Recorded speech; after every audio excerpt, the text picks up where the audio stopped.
Freak नहीं बनाया या नोटिस जारी नहीं किया। मिसाल के तौर पे प्राइम मिनिस्टर ऑफ पाकिस्तान को या वजीर कानून को, इसमें जो रेलेवेंट वो अफसरान हैं जिसमें सेक्रेटरी खजाना है और गवर्नर स्टेट बैंक हैं,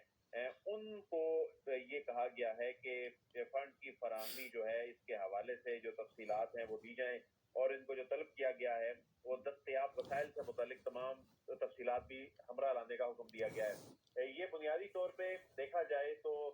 ये वो सरकारी अफसरान हैं जो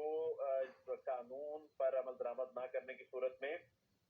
इनको बड़ा नुकसान हो सकता है, और कानून पर असल में इम्प्लीमेंटेशन इन्हीं नहीं करनी है। जो सियासी शख्सियात इन वजारतों को हेड कर रही हैं, जी अदालत का इनको इस सारे मामले में फ्रीक ना बनाना और उनको नोटिस ना जारी करना, ये जाहिर कर रहा है कि जो इस मामले को पॉलिटिसाइज किया जा रहा था और जो हुकूमत की जानिब से कहा जा रहा था कि इस मामले को सियासी ग्राउंड में ले जाके खेलना है, तो इस अदालती फैसले के बाद और इस इक़दाम के बाद वो स्ट्रेटेजी नाकाम होती दिखाई दे रही है। उसकी वजह है कि सेक्रेटरी खजाना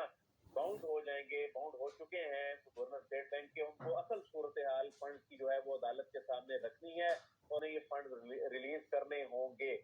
तो अब उस मरहले में ठीक है, बहुत अदालत शुक्रिया दिल बड़ाइच और आमिर सईद अब्बासी।